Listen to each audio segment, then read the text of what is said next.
The shipyards above New Seoul had never been so busy. What had once been a simple construction facility was now the center of the galaxy's most ambitious project. Ships were being built unlike any that had ever existed. Captain Hee-jin walked through the construction bay, amazed by what she saw. Her new command was taking shape, a warship that combined ancient architect technology with human engineering chaos. It looked wrong by every standard she knew, but the test results were incredible. The hull plating is deliberately uneven, Engineer Dong-wook explained as they toured the ship. Human advisors insisted on it. They say perfect surfaces are too predictable. Hee-jin nodded, though she still did not fully understand. She had been trained in proper naval doctrine. Ships should be uniform, efficient, logical. This vessel looked like it had been designed by someone having a fever dream. The weapon systems are even stranger, Dong-wook continued. Each gun is slightly different. The shields overlap in patterns that should create weak points but somehow make everything stronger. Across the galaxy, similar ships were being built. The Coalition had committed everything to this project. Every species contributed their best technology, their finest engineers, their most creative minds. But the humans provided something more important. They taught everyone to think differently. Daeho divided his time between helping with ship designs and training crews. Teaching aliens to be chaotic was harder than he had expected. "You are thinking too much," he told a crystalline captain whose species valued perfect logic. "Stop trying to make sense. Just do what feels right." "But what feels right might be wrong," the captain replied. "Exactly. The Shadow Fleet expects you to do what is right. Surprise them by doing what is wrong." It was not just about tactics. The new ships were being built with human principles. Every vessel was unique. Crews were encouraged to modify their ships constantly. What emerged was a fleet that broke every rule of proper engineering. Admiral Jae-sung visited the Eternal Vigil regularly to coordinate with Daeho. The ancient ship had become the template for the new fleet, but even more importantly, it had become a symbol of hope. "How many ships will we have?" Daeho asked during one meeting. 12,000, Jae-sung replied. "Every species has contributed. Even the normally neutral worlds are sending ships. Will it be enough? We will find out soon. Long-range sensors show the Shadow Fleet's main force has entered the galaxy. They will be here in 3 months. 3 months to finish building an impossible fleet. 3 months to train crews to think like humans. 3 months to prepare for a war that would decide the fate of everything." The first test came when a Shadow Fleet advance guard attacked the Vega system. This was not the main force, but it was much larger than the scout groups they had faced before. 100 dark ships that seemed to absorb light itself. The Coalition sent 50 of their new hybrid vessels to meet them.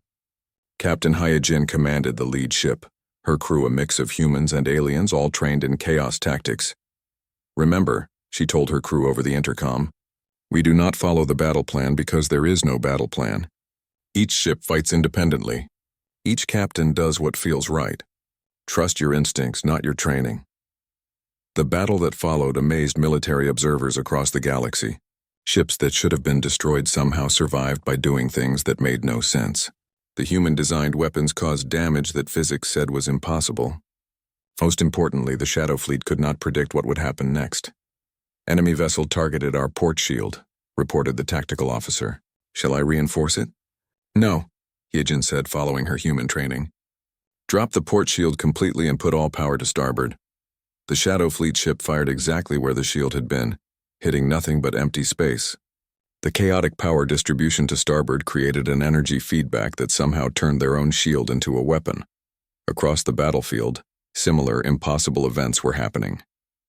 Ships were winning by losing. Weapons were working by failing.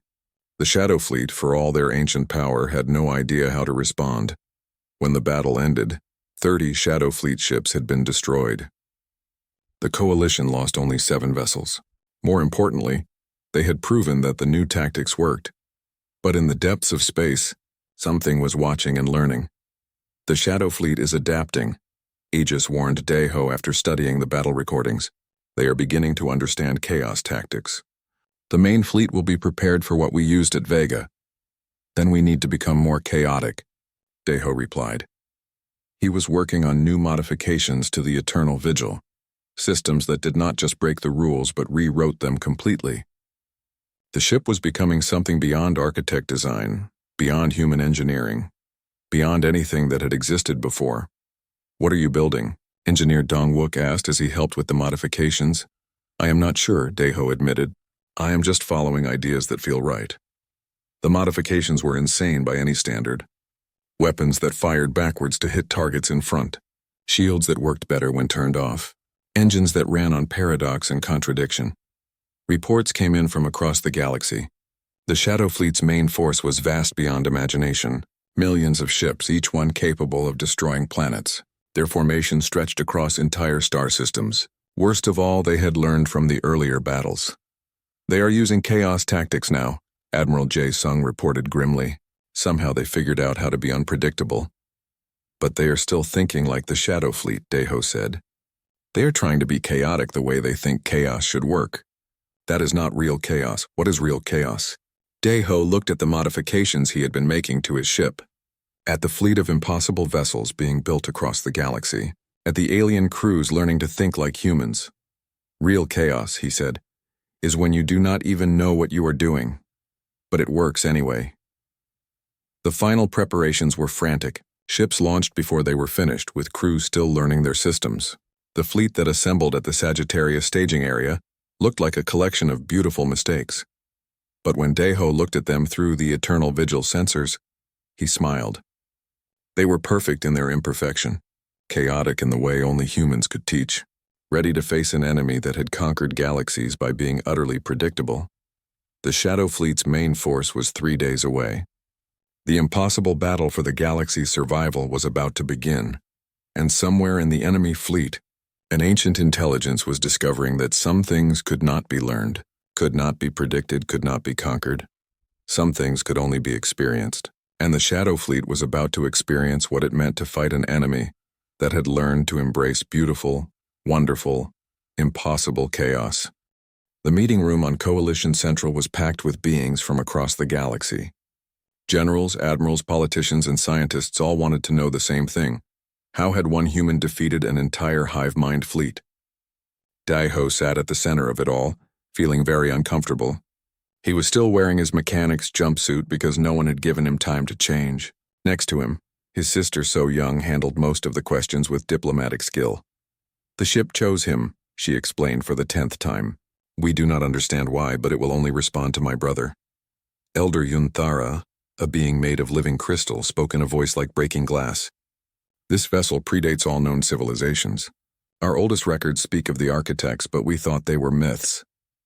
"They were not myths," Aegis said through the ship's communication system. "They were my creators, and they built the Eternal Vigil for one purpose, to wait for the Shadow Fleet's return."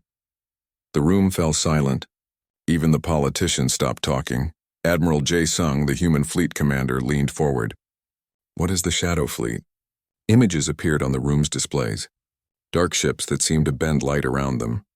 Planets reduced to empty husks. Stars going dark one by one.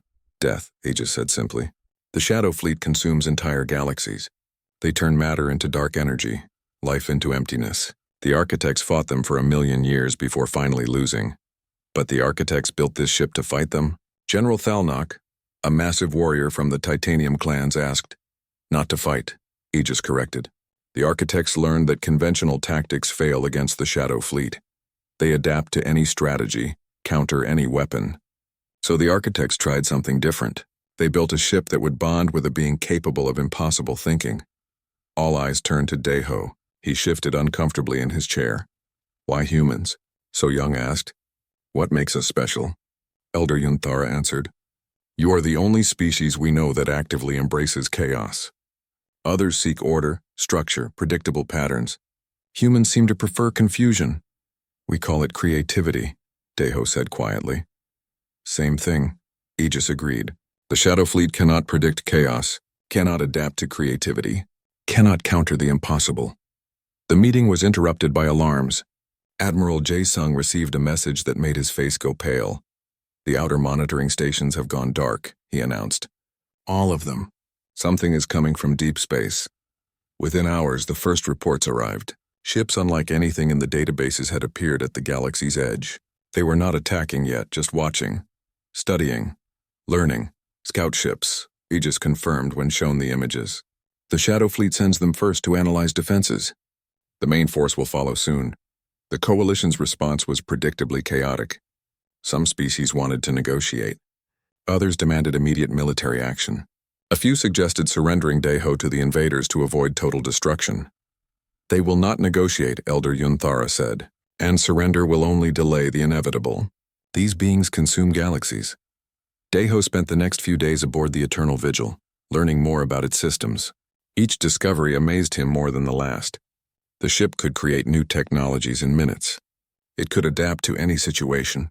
It could build things that should not work but somehow did. The architects were very ordered in their thinking, Aegis explained as Deho modified another system. Everything had to be perfect, logical, efficient. But you humans think differently. Deho was rebuilding the ship's weapon systems for the third time that day. Each version was stranger than the last. Weapons that fired music, shields made of solid mathematics, engines that ran on pure stubbornness. Are these modifications actually better? He asked. Better? No more effective against the Shadow Fleet? Possibly. They will not understand weapons that should not work. News came that made everything urgent. The Shadow Fleet's scout force had engaged a coalition patrol group near the Rigel system. The battle lasted less than 5 minutes. No coalition ship survived. They absorbed every weapon we fired, the sole survivor reported from an escape pod. Our shields might as well have been paper. Our tactics were useless. They knew what we would do before we did it. The emergency session that followed was grim. Military leaders from every species tried to come up with strategies. Everything they suggested had been tried before against smaller threats. Everything they suggested followed predictable patterns. We need to think differently, Deho said during a break in the discussions. How? Admiral J. Sung asked. Deho looked around the room at all the serious faces, all the worried expressions. These were the galaxy's best military minds, and they were thinking like military minds. What if we do not fight them the way they expect? Explain, Elder Yunthara requested. Every battle plan I have heard today follows the same pattern. Form defensive lines. Coordinate attacks. Use superior numbers or firepower. What if instead we fight like humans? Meaning what? General Thalnok demanded. Meaning we break every rule. Use tactics that make no sense. Build weapons that should not work. Fight like mechanics instead of soldiers. The room was quiet for a long moment. Then Admiral J. Sung started to smile. You want to teach the galaxy to think like humans. I want to teach the galaxy to survive. Deho corrected. Over the following weeks, human advisors spread across the coalition fleet. They taught alien crews to improvise, to adapt, to think creatively instead of following doctrine. Some species struggled with the concept. Others took to it surprisingly well. The real test came when the Shadow Fleet's main scouting force arrived at the Centauri system. This time, the coalition was ready with their new tactics. The battle was unlike anything in military history. Ships that should have been destroyed somehow survived by doing impossible things. Weapons that should not have worked caused devastating damage. Battle plans that looked like chaos proved to be brilliant. Most importantly, the Shadow Fleet was confused. For the first time in millions of years, they faced an enemy they could not predict. They are learning, Aegis observed as the scout force retreated, but slowly. Their main fleet will adapt our tactics before arriving. Then we will have to think of new ones, Deho said. He was already working on modifications to the Eternal Vigil that would have given the architects nightmares. Systems that contradicted each other, weapons powered by confusion, shields that worked better when they were broken. The galaxy was learning to fight like humans, and for the first time since the monitoring stations had gone dark, there was hope. But in the depths of space, something ancient and terrible was also learning. The Shadow Fleet's main force was coming, and it would not make the same mistakes twice. Deho wiped the sweat from his forehead as he floated through the dark corridor of another dead ship. His helmet light cut through the darkness, showing walls covered in strange symbols. This was his job, searching through old wrecked ships for anything valuable. Most days he found nothing but scrap metal and broken computers. The salvage station where he worked sat on the edge of known space. Ships came here to die, and people like Deho came to pick through their bones. He had been doing this work for 3 years now, ever since he left Earth.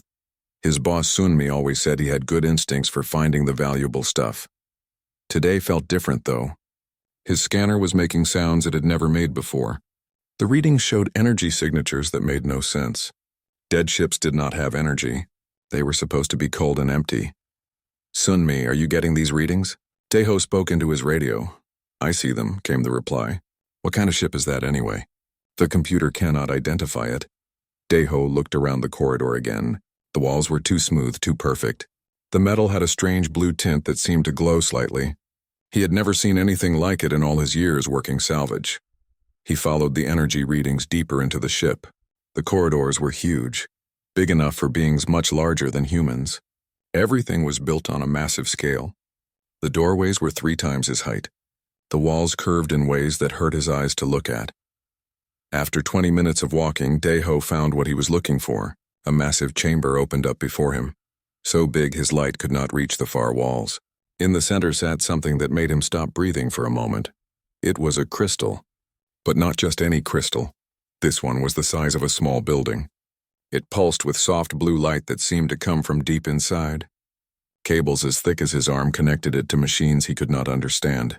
"Sunmi, you need to see this," he whispered into his radio. "What did you find?" "I do not know." "Something big. Something old. Really old." Deho walked closer to the crystal. His scanner was going crazy now, showing energy levels that should be impossible. The crystal seemed to be calling to him somehow. He felt drawn to touch it, even though every safety rule he knew said not to touch unknown alien technology. As he got closer, he could see patterns in the crystal. They moved and shifted like living things. The light inside pulsed faster as if it knew he was there. "Deho, get out of there." Sunmi's voice crackled through the radio. "I am picking up other ships approaching. Big ones. Coalition military," but Deho was not listening anymore. Something sharp had cut through his glove. A piece of the crystal had broken off when he touched it. Blood dropped from his finger onto the crystal surface. The effect was immediate. The crystal blazed with light so bright he had to close his eyes. The entire ship shook around him. Lights that had been dead for millions of years suddenly came to life. The air itself began to hum with power. Then the voice spoke. It was not in his ears, but in his head. Not in any language he knew, but somehow he understood every word. "At last," the voice said, "the worthy one has come." A shape appeared in front of him, a figure made of light and energy. It looked almost human, but taller and thinner. Its eyes were like stars. "Who are you?" Deho asked out loud. "I am Aegis, guardian of the eternal vigil. I have waited so long for one such as you. I do not understand. I am just a mechanic." "You are human," Aegis said, and somehow that seemed to mean everything to it. "Your kind thinks in ways that others cannot. You create chaos from order. You make the impossible possible." Around them, the ship continued to wake up. Screens lit up showing star maps and data streams.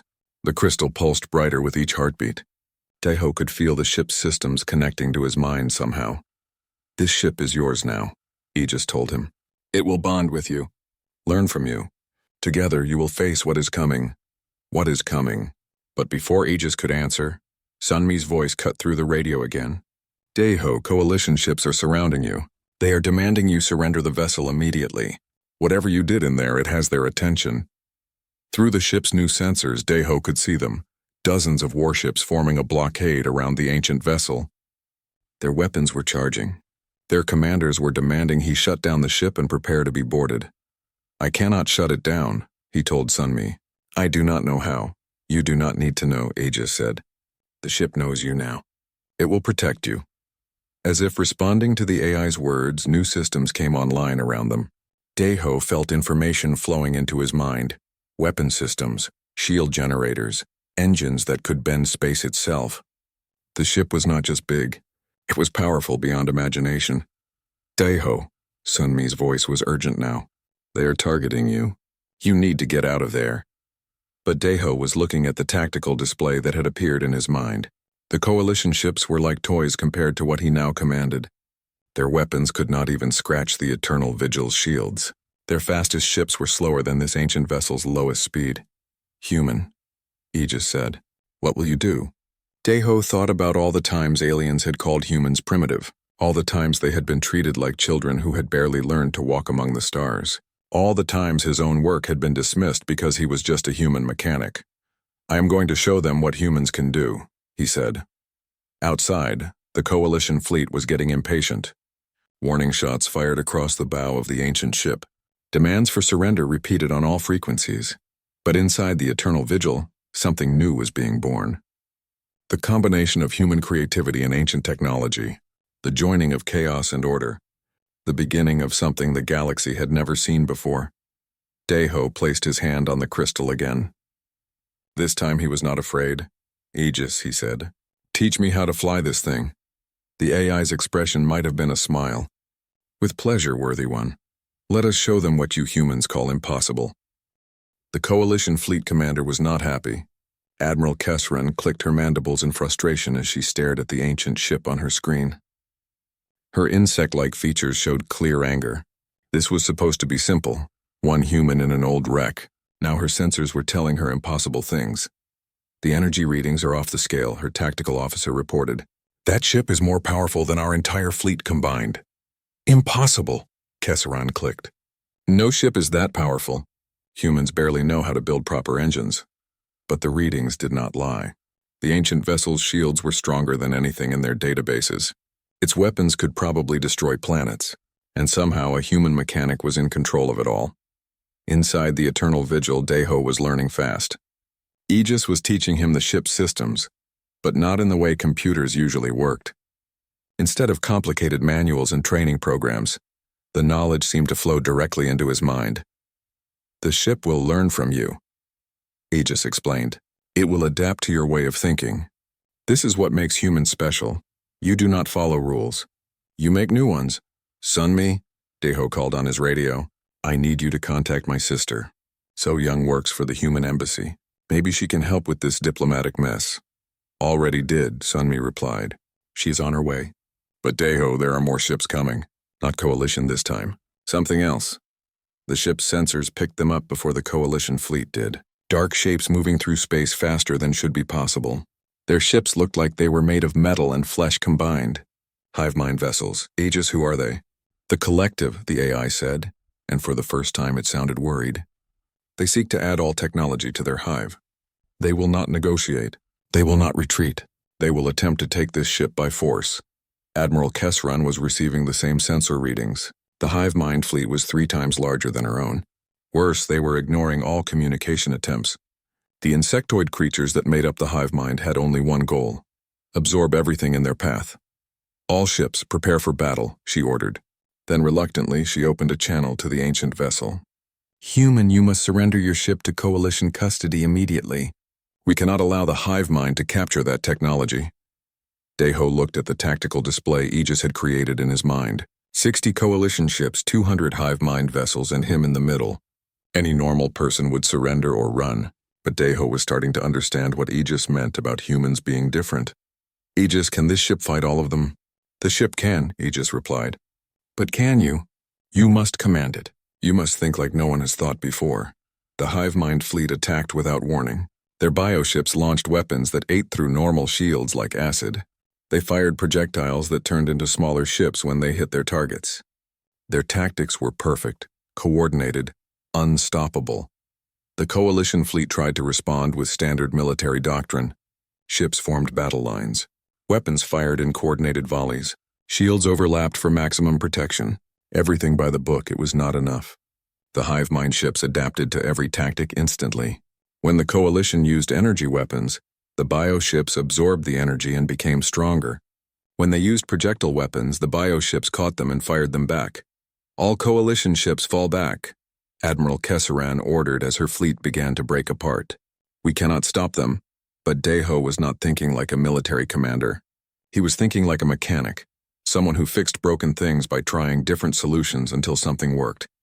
"Aegis, show me the ship's fabrication systems." The AI was confused. "In the middle of battle? Trust me." As the hive mind fleet approached the Eternal Vigil, Daiho did something no military manual would ever recommend. Instead of charging weapons or raising shields, he started building. The ship's fabrication systems came online, creating new weapons in real time. But these were not normal weapons. They were chaotic, random, impossible. Weapons that fired gravity waves 1 second and turned into communication arrays the next. Shields that also worked as engines. Sensors that could be used as weapons. When the hive mind ships tried to analyze what they were facing, their perfect coordination broke down. They could not adapt to weapons that changed every few seconds. They could not counter tactics that made no sense. What is he doing? Admiral Kesseran demanded as she watched the impossible battle. The first hive mind ship to reach the Eternal Vigil fired its strongest weapon, a bio-lance that could cut through any known material.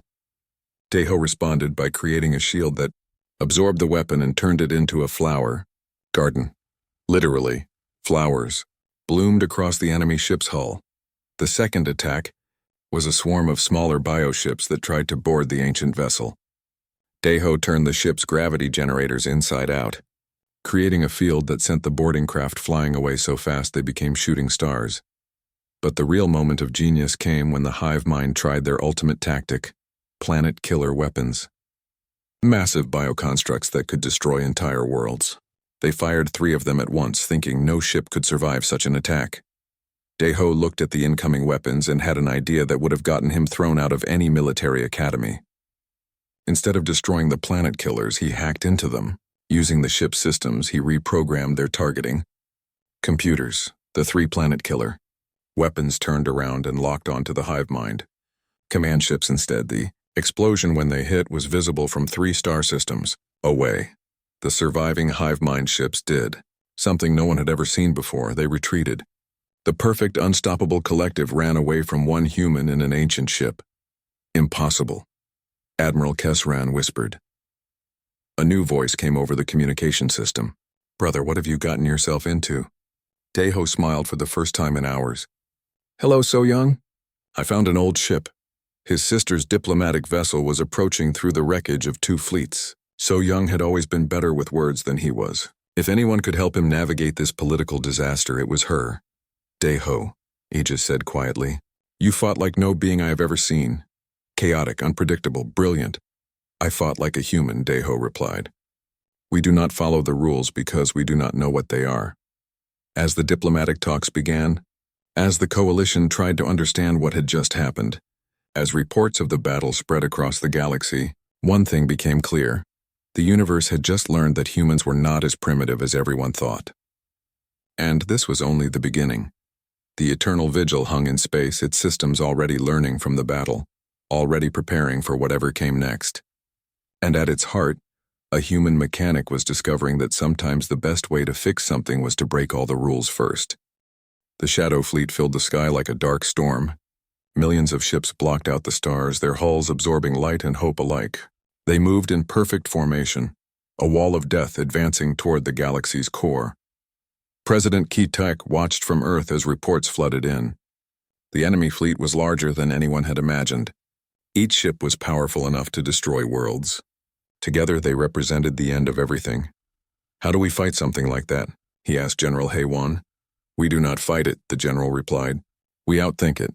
At the Sagittarius defense line, the coalition's impossible fleet waited. 12,000 ships that looked like they had been designed by dreamers and built by people who had never read an engineering manual. Next to the Shadow Fleet's perfect formations, they looked like toys. Deho stood on the bridge of the Eternal Vigil, watching the enemy approach. Aegis had been unusually quiet, processing information that hurt to think about. They are not just ships, the AI finally said.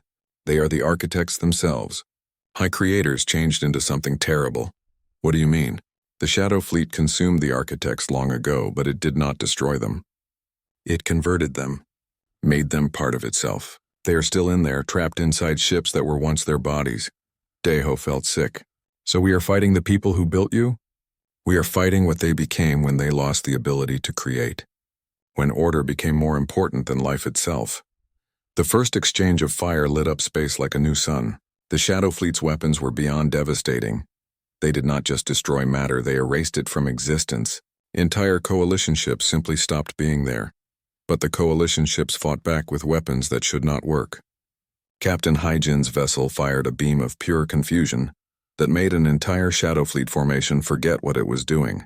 Commander Thalnok's ship launched missiles that turned into poetry and somehow blew up 3 enemy vessels. This makes no sense, reported the tactical officer on the Eternal Vigil. Good, Deho replied. Sense is what they expect, but even impossible tactics were not enough. The Shadow Fleet was too large, too powerful. For every enemy ship destroyed, 10 more took its place. The coalition fleet was being overwhelmed despite their chaos weapons. We need something bigger, Deho told Aegis. something they cannot adapt to.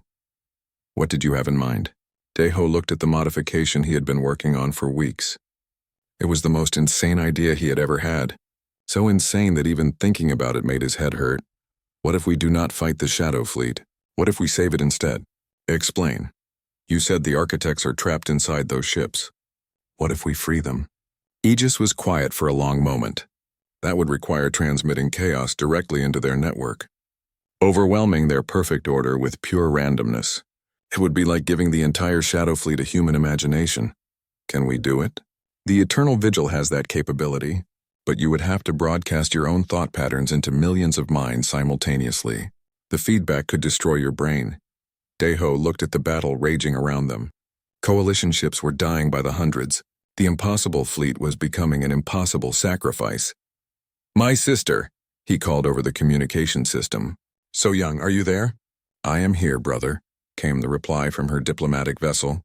I need you to coordinate the fleet withdrawal. Get everyone away from the Shadow Fleet. What are you planning? Something stupid. Something that will either save everyone or kill us all. That sounds very human, she said, and he could hear the smile in her voice. As the coalition fleet pulled back, Deho prepared for the most impossible modification yet. He was going to turn the Eternal Vigil into a transmission device, not for messages but for chaos itself. This has never been attempted, Aegis warned. Good. If it had been attempted, they would know how to stop it. The process was painful. Deho had to open his mind completely. Let the ship access every thought, every memory, every random idea he had ever had. It felt like his brain was being turned inside out. But slowly, the Eternal Vigil began to change. Its systems reorganized themselves around human thought patterns. Its weapons became transmitters. Its shields became amplifiers. Beginning transmission, Aegis announced. What happened next was beyond description. Every random thought Deho had ever had was broadcast across space directly into the Shadow Fleet's network. His memories of fixing broken machines with spare parts and hope. His habit of humming while he worked. His tendency to try solutions that made no sense. The effect on the Shadow Fleet was immediate and catastrophic. Ships that had moved in perfect formation suddenly began to wobble. Weapons that fired in precise patterns started shooting in random directions. The perfect network that connected millions of minds began to fracture. But more importantly, something else began to happen. Deep inside the Shadow Fleet vessels, trapped minds began to remember what they had once been. I was a builder, a voice said over the communication system. It was weak, confused, but unmistakably alive. I made beautiful things. Why did I forget?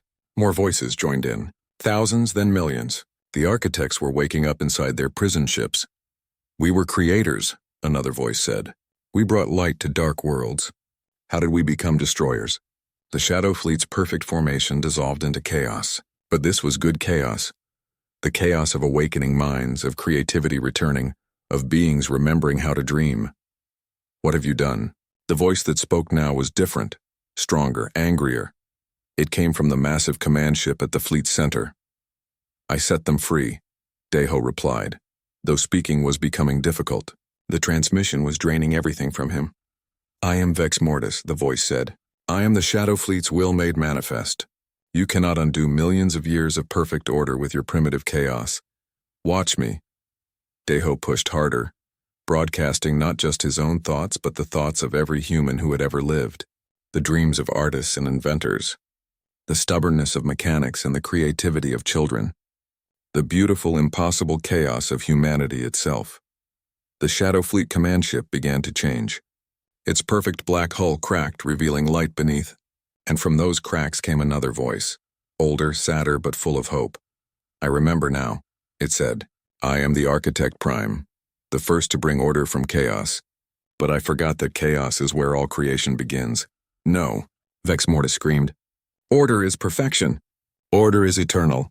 Order without chaos is death, the Architect Prime replied. I see that now, thanks to this impossible human. Around them, the Shadow Fleet was transforming. The dark ships were becoming something new. Not the perfect vessels of destruction they had been, but something chaotic and beautiful and alive. The galaxy will be saved, Aegis said as Deho collapsed from the effort. But you may not survive the transmission. Deho smiled weakly. Worth it, but he did survive. The Architect Prime, freed from its prison of perfect order, used its vast power to heal the damage. As Daiho recovered, he watched the transformed Shadow Fleet spreading across the galaxy, not as conquerors but as builders once again. "What will you do now?" he asked the Architect Prime. "Learn," came the reply. "For the first time in millions of years, we will learn. Your species has taught us that perfection is not the goal. Growth is the goal. Change is the goal. Beautiful, impossible, chaotic change." 5 years later, Daiho stood on the observation deck of the new Eternal Vigil, watching construction ships build something that had never existed before, a space station that was part machine, part garden, part impossible dream. The galaxy had changed. The rigid coalition had become something more flexible. Every species was learning from humanity's gift for creative chaos. And in return, humans were learning from the incredible diversity of alien thought. "Any regrets?" So Young asked, joining him at the window. "Just one," Daiho replied. "I never did finish repairing that salvage ship." They laughed together as the station continued to grow around them, a symbol of what could be accomplished. When order and chaos learned to dance together, the universe was vast and full of wonders, and for the first time in millions of years it was also full of possibilities that no one could predict. That was exactly how Daiho liked it.